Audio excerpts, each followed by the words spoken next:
عشان كده تلاقوا التيرن اوفر في الحته دي في اي شركه رهيب. اصعب ناس في العالم دول بتوع الميدل مانجمنت. اصعب ناس في العالم دول الناس اللي كانوا موظفين صغيرين وترقوا بقوا مديرين. ده اصعب ناس. لا هم بقوا مديرين جامدين جدا ومتعلمين وجامدين، ولا هم لسه ناس صغيرين. البني ادم الصغير اللي خدته ده وقمت حطيته وقلت له انت ليدر، ده اصعب واحد في العالم. اصعب واحد في العالم ليه؟ لان انت بتاخده كده زي ما بيقولوا من الدار للنار. الناس دول اللي انت بتطلعهم عشان يبقوا ليدرز دول ما بيبقوش ليدرز لان محدش بيعلمهم، ما بيبقوش ليدرز لان محدش بيعمل لهم كوتشنج، ما بيبقوش ليدرز لان محدش بيعرفهم الصح من الغلط، محدش بيقول لهم ان ده بيتعمل كذا وده ما بيتعملش كذا. وهم صغيرين كانوا شطار، لان هم كانوا شطار وهم صغيرين كانوا بيعملوا اكتيفيتي، ولنفترض مجازا في السيلز ديبارتمنت كانوا بيعملوا اكتيفيتي في السيلز وبيجيبوا ارقام حلوه جدا، لكن ما يعرفوش اي حاجه عن المانجمنت. فهم بيطلعوا لما انت بترقيهم لليدرز بيبقوا مديرين، ما بيبقوش قاده بقى، بيبقوا مديرين وخلاص. هو عايز يحقق وينفذ وخلاص، بيعرفش يكوتش، ما بيعرفش اوبزرف، بيعرفش يهندل، ما بيعرفش يحتوي، ما بيعرفش يعمل حاجات كتيره قوي، وانت حرفيا كمديره بتبقى رميته في النار. فدول اصعب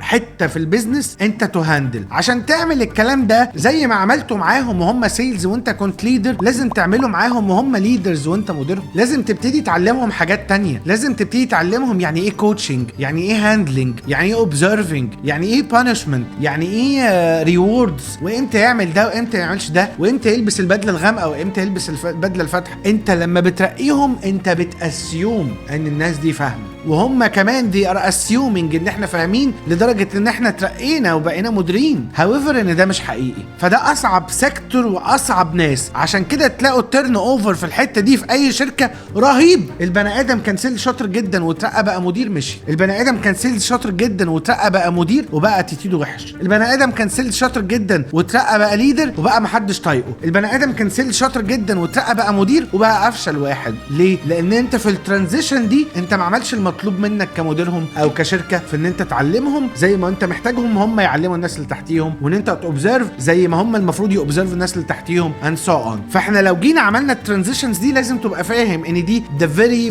very sensitive transaction. ان انت تاخد حد ملوش اي علاقه بالمانجمنت وتحطه في الحته دي. لازم الاول تبريبير الراجل ده جدا جدا جدا قبل اصلا ما تقرر ان هو ينفع يترقى ولا لا. واسبير البريبيشن دي انت هتشوف بقى ردود افعاله، هو يتقبل ما يتقبلش. لان خلي بالكم مش كل سيلز جامد يبقى مدير جامد، ومش كل واد شاطر وبيعرف يكومينيكيت مع اصحابه وهم اصحابه هيعرف يكومينيكيت مع الناس دي وهو مديرهم. فعشان كده الميدل مانجمنت دي من اصعب الحاجات اللي بتحصل في الشركات. اللي عجبك الكلام ده اكتب لي كومنتس هنا وهطلع لك تاني كل يوم. تشيرز.